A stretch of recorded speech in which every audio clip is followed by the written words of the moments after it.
Welcome everybody. We are waiting 1 minute for everyone to join.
Good morning, everybody. My name is Jesus Rodriguez from Ata Insights, the hosts of this webinar, and I'd like to welcome you to the webinar Biogas Traceability, Navigating the UNO Database, which is part of the REMAT Biometano 2025 event, our coming event to be held on February 11th and 12th in Toledo, Spain. This is the third edition of this event.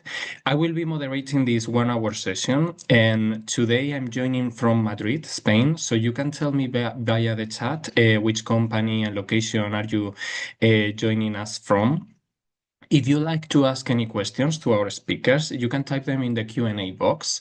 And during the last 20 minutes, 25 minutes, the panelists will answer them live.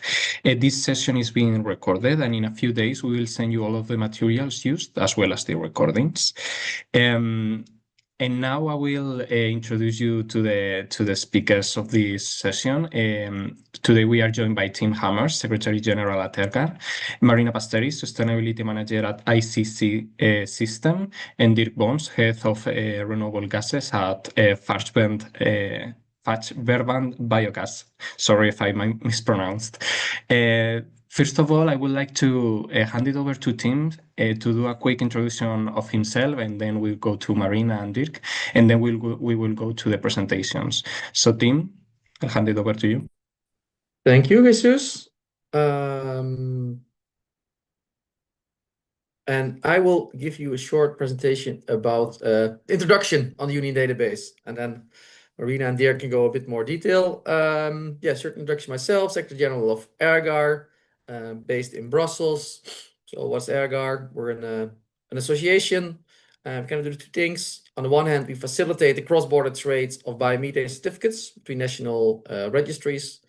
And we are a European association for everybody involved in trading renewable gases. And at the moment, it's mostly biomethane. So brief history about the Union database, where we're coming from. First, they had the Renewable Energy Directive, the RED, was coming from 2009. They had this guarantee of origin for electricity, improved sustainability for the biofuels. And then we got the RED 2 in 2018, where the Union database was introduced. And in the RED 3, 2023, we got some more updates on it. And also at the same time, the certificates, guarantees of origin, improved sustainability became both applicable to the Union database. So that's a bit the legal background. So in Article 31A of the Renewable Energy Directive, for people that are really interested in the details, you can have a look. This is a very basic one. So I think for many of you, this is a recap, but I wanted to share it for people to really understand the impact of the Union database. So at the moment, there are three types of certificates for biomethane. You have the guarantee of origin, which is a set coming from the electricity side. The main purpose is to show to the user where the energy is coming from, in this case, biomethane. issued by national geo registries, and then track and trace there. Book and claim principle, so traded separately from the physical molecule. Then we have the proof of sustainability. That's the most important one for the Union database, and that's for sustainable biomethane. And you can issue it as a producer if you're certified by voluntary schemes like ISCC, and I'm sure Marina will explain more about it. And that up to now, this was traced by just sending an email with a PDF. Of course, it was annually audited for everybody that traded it, but there was no database to track this, except in Sorry to certain interrupt, countries. Tim. Just one thing. Are you meaning to share the presentation, or are you saving it for later? Yes. Sorry, I That's thought. Okay. good you mention it. No worries.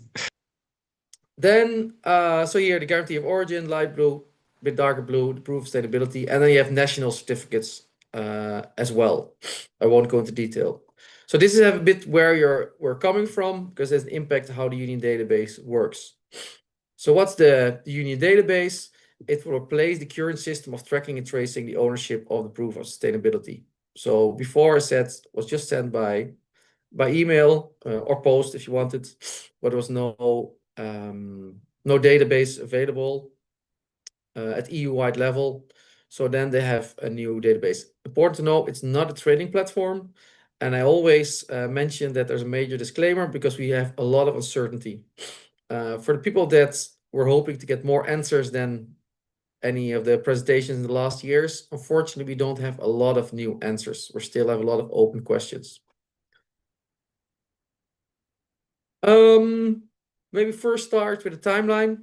There we have some updates, because I think if you would ask me last year when it would become applicable, we thought maybe 21st November 2024, maybe May 2025, but it's still not mandatory. It's considered functional for the liquid biofuels, but we don't know when it will become mandatory to use. The idea is that it becomes at a harmonized moment. At one moment you need to use it for all your feedstock, and then automatically the biomethane. We don't know. My best guess is definitely not before the end of next year. But that's just a guess. And maybe the geo registry connection, which I'll explain later, might even be later than the end of next year. So this is a bit of an idea of when it will become applicable. And here, what does it cover? So I mentioned already, you have the GO, the guarantee of origin, and the proof of sustainability, the POS. But a lot of the biomethane, I would say 70–80%, has a GO plus a POS. So it means it has both. And the UDB covers everything with the proof of sustainability. So there's only market that's not covered is the GO only market. And that's interesting to know, because this is how the Union database will work. It will, at the injection phase at least, a producer produces biomethane, and then he will ask a GO at the GO registry, and he will send information to the Union database. And then he gets GO and a POS in the Union database, and these will be linked. And at the same time, all volumes will be checked with the TSO or the DSO, the grid operators, to make sure it's correct. So at that moment, after this process, you will have in your Union database, you'll have approved sustainability, and most likely also a GO for your biomethane. And then it can be traded from one account to another. Just like money in a bank account, you have your account in the Union database, and then you see like, okay, here you have so many megawatts with this feedstock and this CI score, and with this. And if you want to send it as a producer to a trader or an end user, you just send it, you transfer it via the Union database. So that's the next steps. And then the final step, you have a consumer account, or it's done directly by the trader, and they can cancel the proof sustainability in the Union database, and then you can get a proof and you can use it for the compliance market, for ETS, for the transport market in your country, for heating obligations. And at the same time, the GO will be cancelled in a national GO registry or cancelled in the Union database. as put in the presentation, this part is still uncertain how this will look like. So these are really the basics of the Uni database in a nutshell. I guess many of you have heard it already. What are some of the impacts? Also briefly mentioned that. First, on the imports. So from outside the EU to the EU, there are two ways to import. Either if you have a segregated supply chain. So the biomethane is only in contact with biomethane, which is quite uncommon. The other option is a recognized mass balance system in other countries. So the Uni database recognizes the other country with a good mass balance system and a registry, and then it can be exported. At the moment, I understand there's only an agreement with Ukraine. Discussions are ongoing with other countries, but this is very uncertain as well. So we don't know exactly how this will look like.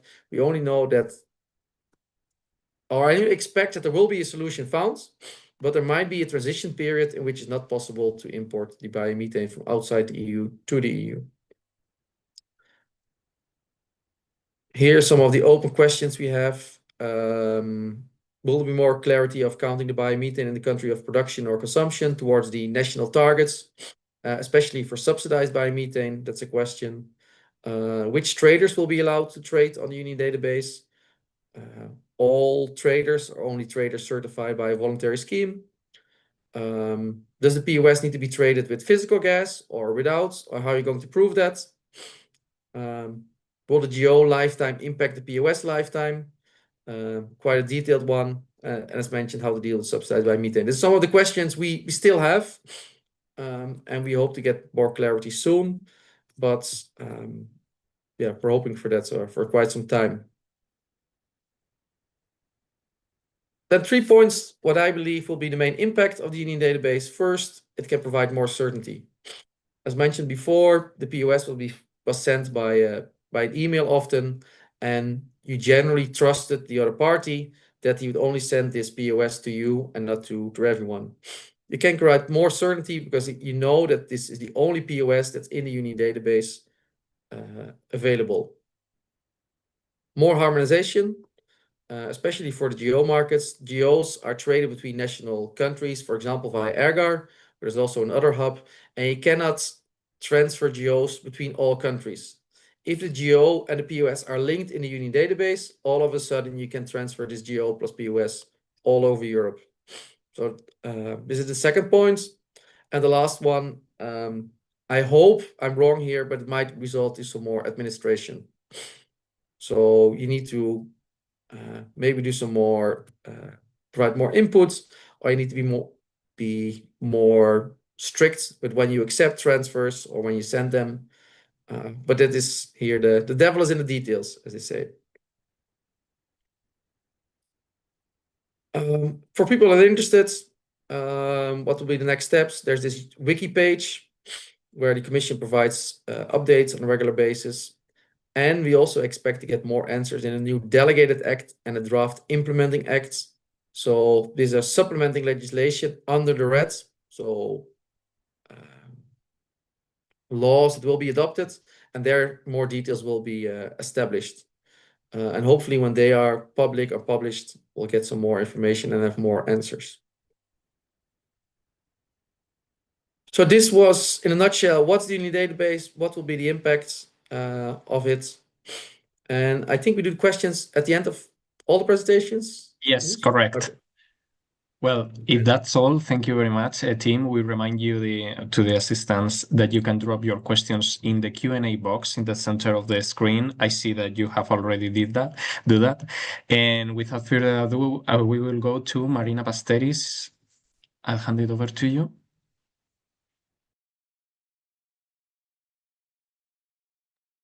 Thank you very much. I was not finding the microphone.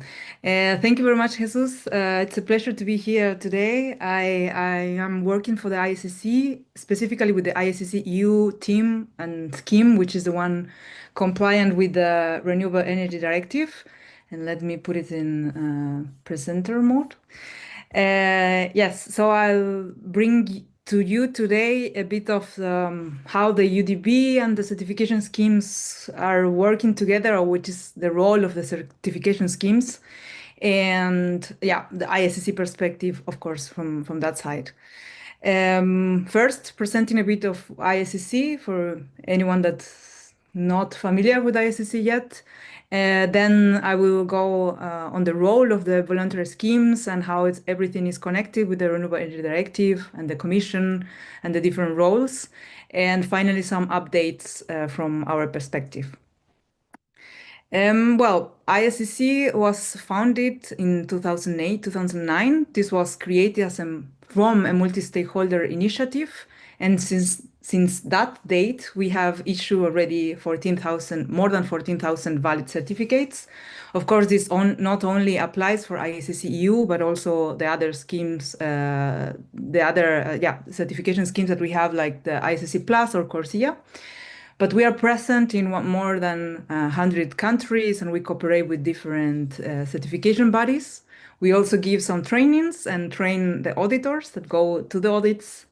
But very important is to mention that ISCC also has an association, and we collaborate together with the members. They are deciding or to all together decide on some new developments, or we publish together some guidances like the mass balance guidance.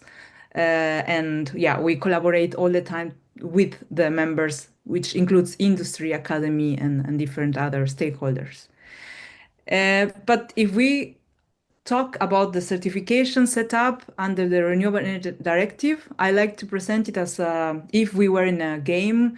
We have to follow some rules, and these rules are written in a rule book by the regulators. In this case would be the European Commission, all the European legislation, for example, but also member states. And then we have the role of the voluntary schemes, that we have to translate this rule book into a system that is that can be used by the system users. But we, of course, collaborate together with the certification bodies, with the accreditation bodies, and with the national authorities, which are responsible to the surveillance of the certification bodies, for example. So you can see there how we are reporting to the Commission. There is surveillance and information exchange all the time, also with the certification bodies and national authorities. And on the bottom part, so we will be playing as referees to make the rules apply. And on the bottom part, but not least important, we have the players, which are the different economic operators. So this is more or less how all it's interconnected.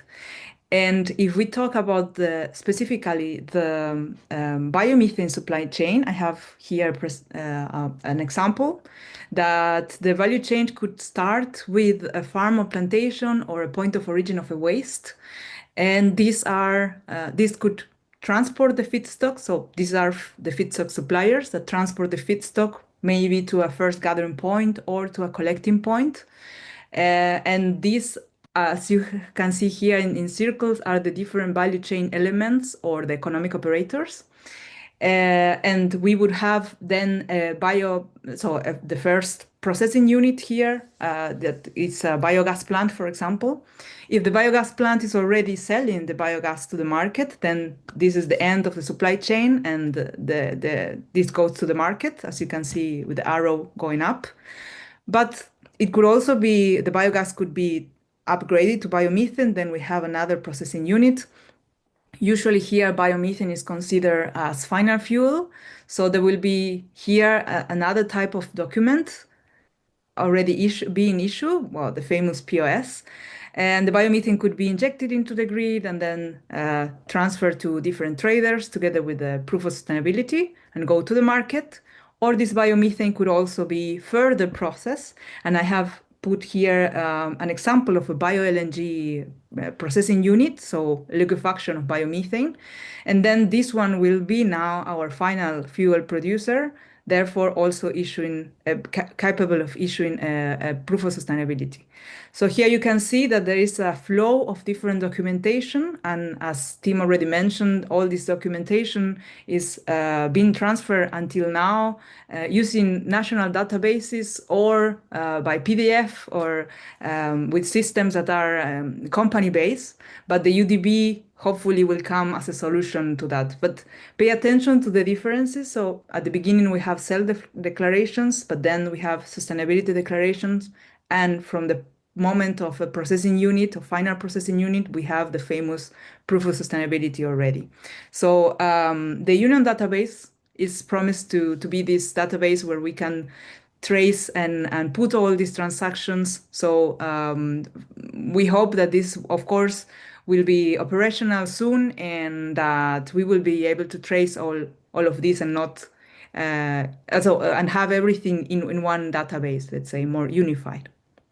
But let's talk a bit on the updates from the UDB from an ISCC perspective. You know, as a voluntary scheme, we have to onboard all of the ISCC EU certified companies or economic operators. And this means onboarding is not the same as making transactions. So we are onboarding, meaning putting the certificate information, same as you can find in the ISCC website, for example, in the certificate database. So the certificate that is valid, the period, the material, and the scope that is covered by each of the economic operators. And we have already been working on this, and we have done already a lot of testings and supports together with the European Commission already from some years now. We have hosted different joint UDB training sessions, and there is a specific team at the ISCC that helps already with, together with the UDB help desk, to all the questions related to this. So we have already onboarded almost 100% of the ISCC EU certificates to the UDB, and yeah, it was very successful. All the information is already there. How it works in practice or in real life is that we have our ISCC hub with all the information on the economic operators, with the, for example, the certificate and the data and the company. And this, we are presenting this tool called TYC Connect. And this tool will be serving as a platform where all the ISCC EU certified entities could manage the sourcing contact and also the material input and output, so also mass balancing here, and manage as well the stock balance. So this, all that you will do in the TYC Connect is connected to the ISCC hub and also directly synchronized with the union database. So any change in TYC will be reflected in the UDB, and any change in the UDB will also be reflected in TYC. So we are offering this tool for our system users. But of course, you have more than one option. Option one is you use directly the UDB website and you record every transaction there. You can use the tool that we are proposing, TYC Connect, as option two. Or if you have a system already in your company and you would like to connect it directly to the UDB, this is also possible. I think it's not developed or very well developed at the moment, but the Commission is also proposing that as a solution. If you have never seen how the UDB looks like, I wanted to show you a bit. And this is so we enter as a biomethane plant here, and this is in general what you could see in the information of your organization.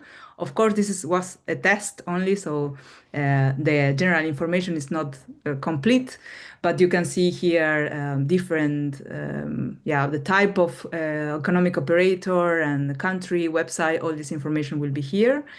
In the blue bar, you can see the different features already existing. So organization, transactions, material flows, all of this is already in the UDB. And if you have a look at the last one called gas transaction, this is very important for the gaseous fuels, of course. And I made a bit of a zoom here. So the features available at the moment are injection, transactions, withdrawal from the grid or consumption. You can also see, for example, the liquefaction feature as well here. So our role is to give feedback to the Commission on all these features, to do the testing. At the moment, we already have onboarded almost 100% of the gaseous fuels value chain system users. We have been revising the European Commission guides that are available in the UDB wiki and giving feedback to the Commission on some features that are not very clear or we think need to be revised. And more or less, a bit more of a month ago or 2 months ago, the European Commission also requested the different voluntary schemes to nominate different system users, for example, system users that inject gas in the EU grid. So we know that they are planning a second phase of the gas pilot and some more UDB testing. So at least we can see that there is some planning on new sessions for the gaseous fuels. But we know that they want to first make the most advances from the bioliquids and biofuels, and then the gaseous fuel will come. But yeah, at least we see that things are moving forward. And from ISCC perspective, the next steps, we have to define all these TYC project requirements and the tool that I show you and how we can, the different system users can make all the mass balancing and all the different features there applicable. And also we will be, of course, conducting new trainings once we have a bit more of information and feedback as well from the Commission. So that's it from my side. I'm happy to answer to any questions later. Yeah. Thank you very much, Marina. Very interesting. And finally, we're going to hand it over to Dirk to share the last insights, especially into the German case. So please, Dirk, whenever you're ready. Thank you very much. I'm ready. Welcome, everybody, and thanks for having me. So I'm sharing my screen, which should be visible now, I believe. No? Not yet. Now it should come up. Yes, perfect. Oh, okay. Thanks very much. Yeah, thank you for having the chance to shed a light a little bit on the specific German situation about the Union database and the status. Reason is maybe that Germany, of course, is a kind of hub or plays a central role during import and exports of biomethane. So I will shortly rush you to who we are and what we do. I will set back also the frame a little bit where this all comes from, and we'll shed a light also on the import and export situation in geographical Europe, because that's what Union Database finally is about, to track these pathways. I will then specifically show you the use of biomethane in Germany, which shows then the importance of the Union Database for the specific sectors. And of course, the main part will then be the transposition of RED 3, which is necessary to finally actually implement the Union Database in Germany. And I will give you information about the onboarding by REDcert and SURE, which are especially in Germany then the voluntary schemes. And I can also speak, if I have the time, about the topic, the allocation of substrate and gas streams to sectors. There are differing opinions. This also would have impacts on filing and also interpreting data from the Union database. So, okay, let's start. We are the German Biogas Association is representing 4,900 and counting members. Our headquarters is in Freising, near Munich, and we have a spearhead office in Berlin to tackle and address especially the Deutschen Bundestag, for that matters. We have several departments. On my department, that's coming to me then, is the Green Gases Interdisciplinary Department. So I give especially advice and information to all the other departments. As you can see, we have a lot to do here, and that's why we divide it into different departments. So, okay, coming back, we did 55. So basically, this is the framework, let's say, for us. Of course, important is the RED 2 or RED 3 revision, depending on how far it is being implemented in the different EU member states. And it's also important, of course, we have a shift in the usage of substrates. And this is, of course, important. That's why I'm showing this slide, not to go too much into details. That this is important to recognize for the granulation or generalizing of NABC, vice versa, UDB codes. So this alignment and interpretation still needs a lot of efforts from my or our point of view. Let's have a look from above about imports and exports throughout European Union. This is, by the way, regularly published by DINA. And you can see here, actually, Germany is receiving not so much, but is exporting something. A lion's share goes to Switzerland, which is quite unregulated. And also we will see how they will integrate into this. Great Britain also still plays a role, being as well a EU member. And so these pathways basically needs to be tracked, and it needs to be observed, as we have heard, that a so-called double counting of subsidized or already accounted gases on a specific national target will be accounted again on another specific national target. So this is the thing that we need to observe, and there we also have, of course, to look at different opinions and states and statuses of our other member states. So in Germany, still the lion's share is, of course, electricity, but this is where the Union database for gaseous fuels comes in, and of course, the fuel tripled between 2018 and 2023. So these are then the basis data that will be reflected from our side in the Union database. I will skip that because we have seen that already from actually in much better form from my colleagues Tim and Marina. So coming now to the point transposition of the RED 3, which is mandatory to actually finally implement the Union database. So we have a lot of things already achieved, let's say. Important is, of course, the double counting prevention. And we have a specific problem in Germany that we have a national registry, which is widely used throughout Europe, the DINA Biogas Register. But as it is not actually accredited, let's say, as a GO registry. It is at the moment under discussion how and if it can be actually integrated then with or can exchange with the Union database, or does it still have a relevance then? So this is a discussion which is, as we speak, going on, and I also expect here some news actually during next week, especially when the German government will have their decisions during this week. Even I think yesterday was a decision. So in Germany, we have Red Cert and Sure. Red Cert is for the liquid fuels. And they already have onboarded practically everything. And basically, it would be able to trade, not to trade, I'm sorry, to utilize the Union database for trading. This I wanted to say.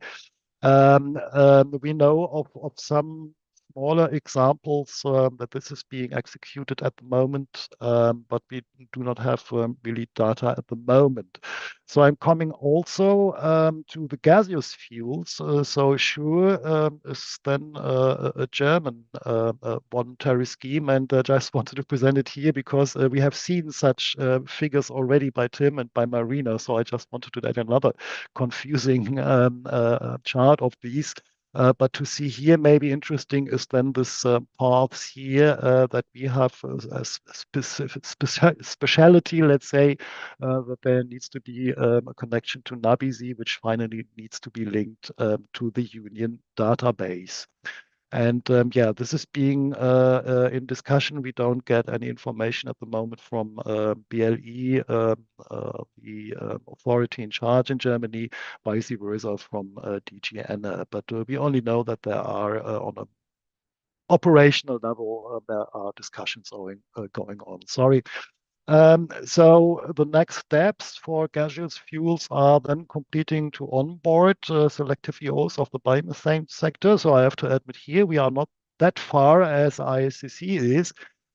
due to maybe some German specifics. And for example, we started, as you can see here in this draft, basically with the solid biomass fuels and gasification and wood-fired plants, because, well, this is basically a quite small, let's say, audience. So there it could be started then with that. And yeah, the next steps are then to integrate the economic operators of the biomethane sector, not yet specifically the biogas sector for that matters.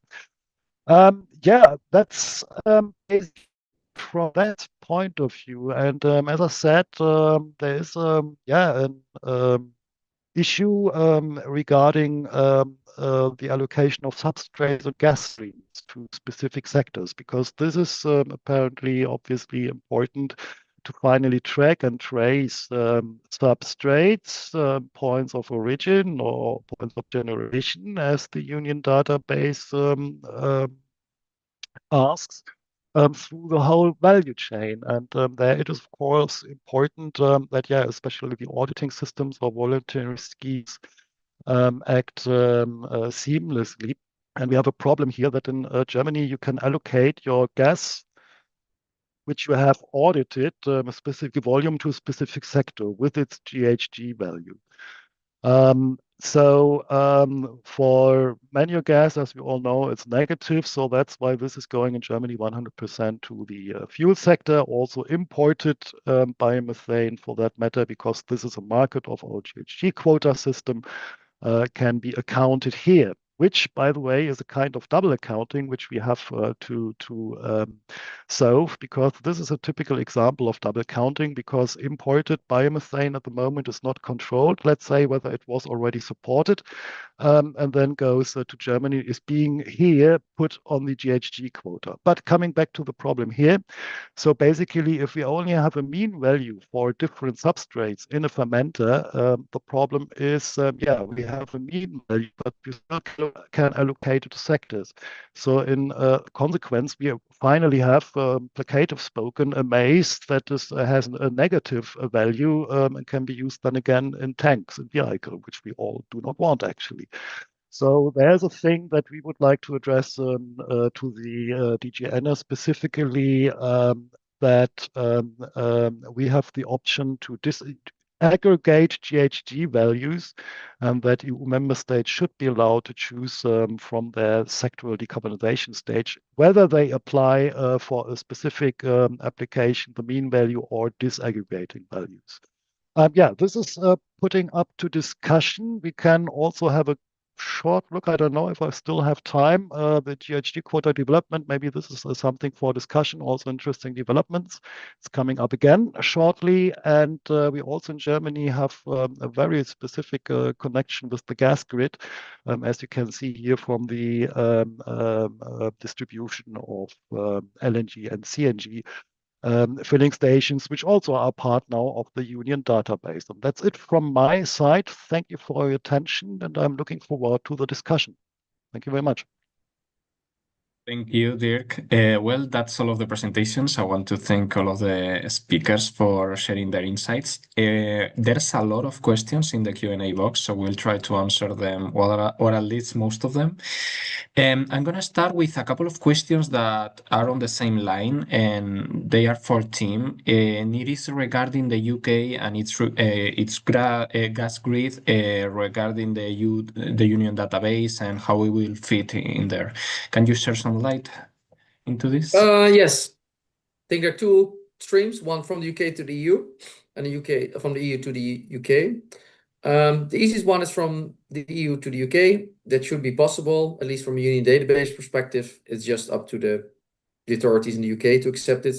I understand there won't be that many problems. So there will be an option in the UDB, I guess you say exports, and then it will be cancelled in the EU and be exported to the UK. The other direction from the UK to the EU only works when there's some kind of an agreement between the UK and EU, and at the moment that's not the case yet.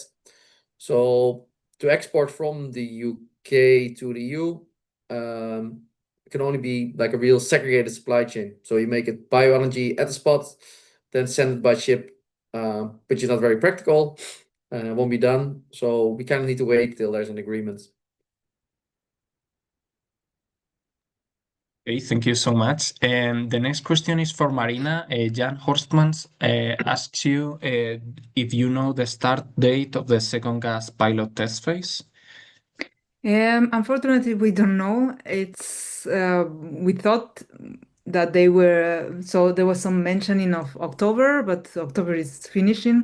So we hope it will be by the end of the year. So we're hoping November, December, but the commission is with this testing or second phase of testings or first phase of testing is really saying that in short notice and yeah, sometimes canceling the meetings that were there. So yeah, it's a bit problematic at the moment, and we don't know until they inform us. So yeah. Okay, since I have you on with the microphone, I'm gonna ask you another question that is asking you directly. Casper Cuthbert asks you if you can use the POS for covering LNG to bio-LNG in the maritime sector in the future. So for the liquefaction, so under ISCC, it's possible to do liquefaction of biomethane, and also, as we are calling it, mass balance liquefaction of biomethane, meaning that the sustainability characteristics of biomethane that is already injected in the grid can be transferred to LNG with the premises or requisites that everything is interconnected. So, for example, the terminal or the tank is physically connected to the European gas grid, and there has to be a liquefaction a processing unit scope. So it's not just a swap and you put a POS on a LNG. There has to be a certification as a processing unit, and you have to account for the GHG emissions that would have occurred in the case of mass balance liquefaction. But of course, if there is a real liquefaction as well, actual emissions are possible. So those are the requisites, and the Commission has actually informed us that this is possible if you are the owner of the stocks, meaning biomethane and LNG, and we are developing how this would apply to the system. But in principle, this is already happening in the LNG terminals. So yeah. Okay, perfect. I'm gonna go for another questions for Tim. And Dirk, if you see any questions that you find interesting in the Q&A box, please mark them and I will ask you. So the next question for Tim is coming from Daniela Sovan, and she asks, what time is meant by soon regarding implementing acts from the EU for more information on the Union database, and if you could give an estimate on whether we might expect this in 2026. Yeah, I also saw some other questions on the timeline. For the delegated acts, we've seen the drafts already. It's publicly, if you look at the public consultation websites. I think that can be any moment now. So for the implementing acts, the last thing we heard was there will be a rough draft available at the end of the year, mostly internally, and in Q1 of next year we can get a public consultation on the implementing acts. And then it needs to be adopted. So I would say that's it. And yeah, for the general timeline, hard to say. I don't know if Marina has a better idea, but I think if everything goes well and very smooth, we might have something for the gas sector by the end of the year, but it might also be 2027. Okay, perfect. I see a couple of questions a little bit similar, and it is regarding third countries in the UDB system. One question comes from the example of Malaysia and the other for the US market. Marina, do you have any insights on this? So the question is referring on how the UDB will work for non-EU cases, I think. Yes. Yes, the exact question is the integration of third countries in the Union database or the supply potential from outside of Europe, and how does this fit into this system? Yes, the information we have until now is that the Commission is not accepting biomethane that was injected in non-EU grids, it's a bit not that clear with the UK and Ukraine. It's physically connected to the European grid. So the Commission actually already added some information about the UK in the wiki of the UDB. But with non-EU countries and outside Europe countries, it's at the moment we know that it's not possible to register the transactions once the biomethane is injected in these non-EU grids. And that comes from the features of the UDB at the moment. So because there has to be a TSO or a DSO verification of the injection and withdrawal from EU grid. And these are transmission or system operators or distribution system operators. And of course, outside Europe, the Commission cannot really check that. They are worry about the avoidance of double counting. So at the moment, I know there are discussions and there is advocacy towards the finding a solution for third countries, but there is nothing else, at least that we know, on that development. Okay, great. Thank you. Dirk, I have two questions for you that are very similar, so I'm gonna merge them into one. And Sandra Oliveira and Rita Newman ask about basically the integration between the German NABISI and the UDB regarding the proofs of sustainability and how will that work? Well, it already works. It's basically quite easy because let's say the data that are being recorded in NABISI are the groundwork, let's say, then for the final data that will be issued or transferred to ERGaR. So this is actually not a conflicting or a problem because this integration should be not a problem at all. So it's already going on because these are just the data, but maybe also Tim can give here a short insight.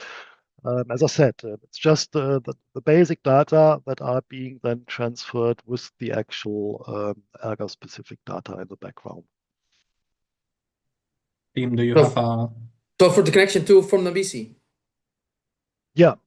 Yeah, I only heard that there's some progress, they're talking, but yeah, I don't have any details on this. It's more the problem from my point of view than let's say from ERGaR to and with Union database. So I think the step between NABISI and ERGaR, this is not a problem. Because there does not need to be a direct connection basically between NABISI and ERGaR from my point of view. It's just that the data are being accordingly processed. Okay, great. Well, Tim, since I have you already, I'm going to ask you a question coming from Pietro Esposito. He asks if a country within the European Union, for example, Spain, can sell biomethane together with the guarantees of origin and proofs of sustainability to a client in the UK. I think you touched a little bit about this earlier. And if in that case, how could that be transferred or exchanged? How would that be carried out? At the moment, it's not possible because the UK is connected to ERGaR, Spain is connected to the other hub, AIB, and it's not possible to connect. So from a proof sustainability from a UDB perspective, it will be possible to export to the UK. The GO part is more of an issue. What I hear is how it's often solved is the companies just don't ask a GO in Spain and only export the POS. So that would be a potential solution. Okay, perfect. I don't know if I can ask you maybe another question for you, since I have this already. It's from Magnus Roth, and he asks sorry. He says that there is confusion about grid-injected biomethane as GHG, and some auditors doesn't approve the purchase in order to report zero in scope 1. And he's asking, like, what is your view on this, and if you know any companies purchasing and reporting accordingly? Yes, so it's all coming from the GHG protocol that has the statement that they don't provide any guidance on the use of market-based instruments for biomethane. This guidance is being revised. We expect by the end of the year a white paper on this and a full guidance in 2-3 years. So that should be allowed. So now it's really depending on the auditor. So I don't kind of give any clear examples. What you can do is if you use it for the CSRD, Corporate Sustainability Reporting Directive, you can follow the ETS methodology, and according to ETS, you can claim to reduce your Scope 1 emissions if you use a POS plus GO. For CSRD, it's fine, but then if you go to GC Protocol or SBTI, it gets more complicated. But yeah, that's worth another webinar to go into detail there. Perfect. I'm going to remind the attendees that because I'm seeing a couple of questions in the chat, that you can drop them in the Q&A box so we can have them more available. And this question is for Marina. Marina, Juan Arevalo asks, will the mass balance of each economic operator be in the union database? Right now, the mass balance is often done in Excel, and the transmission of proofs of sustainability is handled by email. So will that end and everything be done within the union database instead? They will, at least until now, there is a possibility of registering in the material you have in stock. And once you click on the transfer feature and you transfer to another economic operator, then this will not be in your mass balance anymore. So if, of course, the mass balance system is a bit more complex, depending on each of your setups and different companies, I'm not sure if that will be reflected 100% in the UDB, but at least the material you have available, the products you have produced, if you are a processing unit, this book in and book out will be possible using the UDB. But yeah, maybe someone else has a bit more of insight as well on that. Team, Dirk, any of you want to jump in? Sorry, I was looking at the other questions. What was the question? If the mass balance will be possible using the UDB, so record of the mass balance. And I read a draft document where it says you still need to do some mass balancing and provide proof of the gas injection and withdrawal and transferring, but there was just a very early version. So I think they will require something on mass balancing. yes, as mentioned, it's very basic what is available at the moment in the UDB, so probably there will still be the need to have something additional. Perfect. And this question is coming from Michelangelo Poggi, and it's for Tim. He asks if in Italy the guarantees of origin are guarantees of origin plus report information about proofs of sustainability. So he asks until when the union database will be fully operative, and also per biomethane, if it is possible to use guarantees of origin of biomethane in ETS1. Yeah, so I think, and I don't know the Italian law by heart, and I know there's also a RED 3 implementation, but the general principle is until the unit database becomes applicable, everything stays as it is. So you can use the GO plus from the Italian registry for ETS1. Okay, thank you very much. So this question is interesting. I'm gonna open it to the group if any of you want to jump in, and are about what are your thoughts generally about allowing subsidies for proofs of sustainability into the maritime sector, and if it's a long-term decision or short-term. It's a very, I guess, yeah. Many people have the question. If you have the answer, I guess. Dirk, do you have any insights into this? Not really. It's quite philosophic, maybe, because we also have to look. Okay, if you look at the maritime fuels, the goal at the moment is basically not actually a kind of subquota or admixing. At the moment, the only goal is to decarbonize, defossilize, actually the energy consumption in the harbor. So here we are actually still not talking about the actual admixing. Interestingly, I think we have a lot of opportunities here. For example, also in Germany, it seems, it's likely, we don't know yet, maybe next week, that we decouple such goals from, the typical subquota admixing paths that we have in road transport. So this remains to be seen. Interestingly, and this I find actually quite unrealistic, we have already the sub quotas, let's say, for aviation fuels, but we do not have any drop of aviation fuels. And here CH4 biomethane only will play, not only, but will play a role as a molecule. In SMF, we could directly inject CNG or LNG as bio. But this is interestingly not yet the goal. So this is something we have to bring up maybe by ourselves as an industry. Okay, perfect. Thank you very much. So I think we can do a couple of more questions. This one is very long, but Tim, bear with me. So Maria Perez asks if wouldn't be more simple if official registries of guarantees of origin centralized the information also with the proofs of sustainability and interface directly with the union database, because she says that as producers it would simplify our daily operations to declare guarantees of origin and proofs of sustainability in a single registry. What are your thoughts on this? I agree on part of it.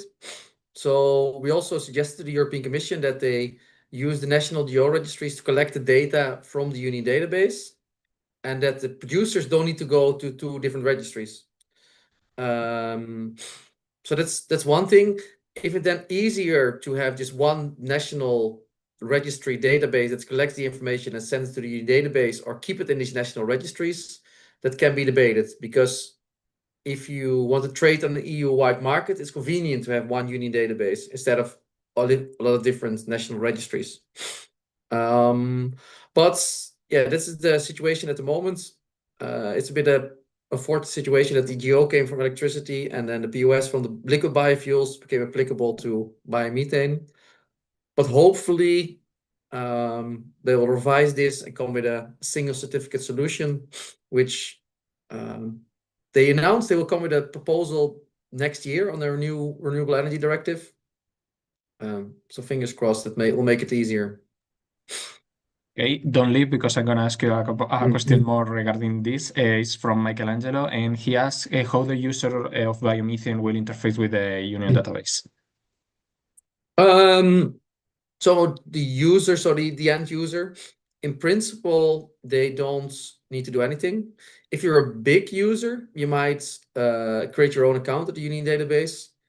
But if you're a relatively small user, it's where you buy the biomethane, either directly from the producer or from a trader or energy provider, and they should cancel the union database for you, and you should get the relevant information. That's how I understand the principle. How it works in practice is still a bit unknown. Thank you very much. Dirk, I saw you had your hand raised, but I don't know if it was from before or maybe you wanted to intervene. It wasn't right out hand. Sorry. Okay. No worries. I guess this question is for Marina, because it's coming from Jana and asks, does the ICC check the physical flow of gas in cross-border trade within the EU grid, or allow the so-called green-gray swaps, which as a result of allowing only proofs of sustainability to be traded without physical gas delivery between individual states? And if so, what is the difference from the book and claim principle? Sorry, that was a long-winded one. Yeah, no problem. So book and claim is not allowed under the Renewable Energy Directive. So you have to prove the link always between the molecule and the POS. I know that in the gas market, this is a bit tricky to show. So we accept, for example, that there are contracts covering the volumes that accompany the POS transfer. But since the implemented regulation 2022-996, with the inclusion of the interconnected gas grid or interconnected gas infrastructure in all Europe, I like to explain it as a big tank. So it means any molecule of biomethane that you are injecting, for example, in Spain, can be taken out in Germany, for example, and the booking of capacity, or like between the EU, the two different countries, that's not longer needed. But of course, you still have to show the link between the molecule. You are not allowed to transfer only POS in a paper way.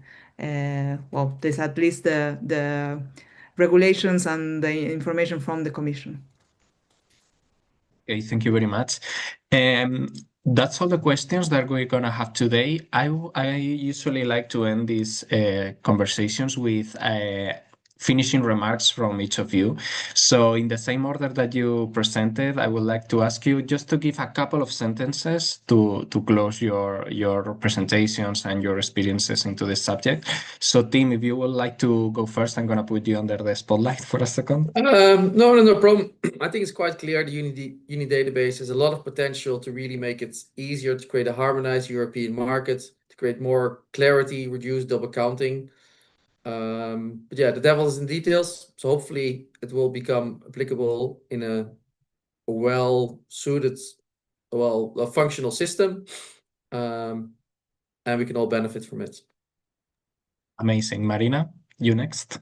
Yes, totally aligned with Tim. I think also that this is work that we all have to do and collaborate and, inform the Commission when hopefully the testings for the gaseous fuels are coming, if anything is not working properly. So I think if we all have the same message towards the Commission and we can make the UDB as most friendly user as possible and aligned to the market, that will be the best, because this is a tool that we are all waiting and hoping.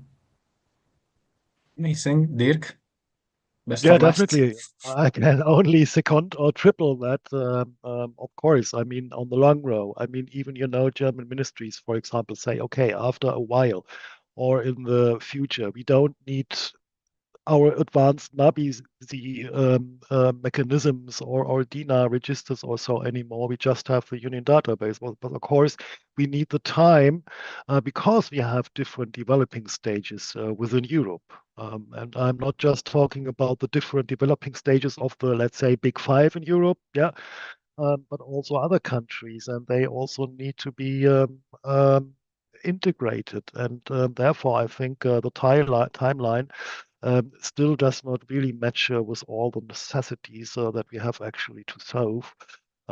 So yeah, let's get it done, definitely. So personally, I also would be happy if we only would have one union database, but it's a way to go.